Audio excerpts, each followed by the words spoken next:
Hello everyone, my name is Mohammed Fyaz. I am Pakistani and I'm an apostate of Islam. In other words, I've turned away from Islam.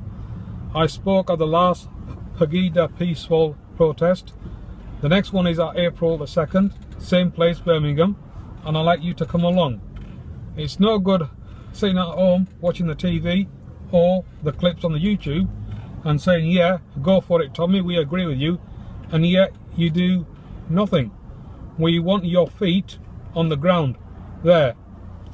The only way that we can bring about change is for a mass movement of people to stand together.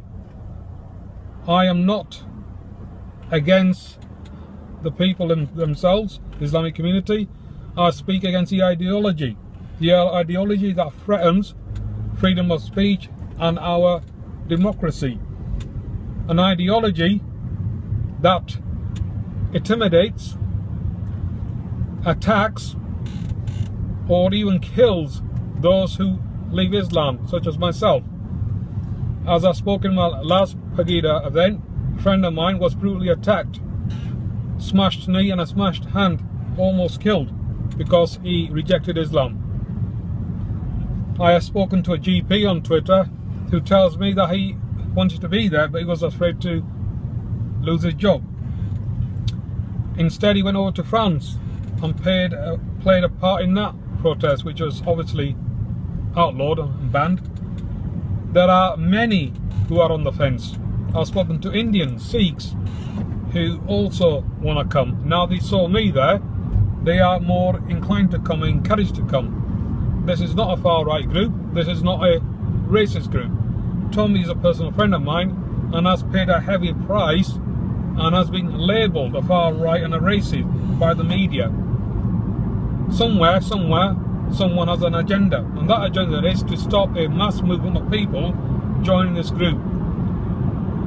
When you have a mass movement of people together standing, the authorities have a problem, and we need to come together. I invite Pakistanis, the Indians, the Iranians, the British White, the West Indians, all to come together and stand against hate.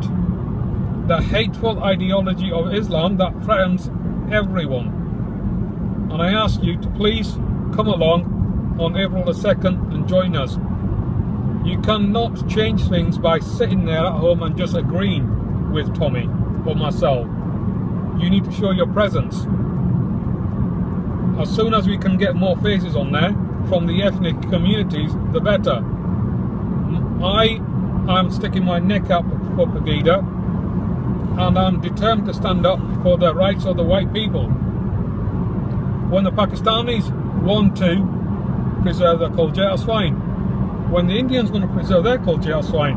When the blacks or the Chinese don't want to preserve their culture, that's fine. As soon as the British white people want to preserve their culture, they are called a far-right racist group. You can't even fly your own English flag. As soon as you do that, you get stares as if you're a far-right group. And that to me is unacceptable and unfair. And this is why I have a passion to stand up for the white people of this country, to stand up for their culture, a culture that I am part of and proud of to be with. And I ask you please to come and stand with us. The only way to change things is to bring this agenda to the forefront, for the rights of people to leave Islam, and for the police to stop being restricted with this political correctness gone mad from officers at the top who have an agenda, a political agenda, and for the press to stop labelling this group a far-right and a racist group. And I ask you to please come along. And that's a wrap. I'll see you all there.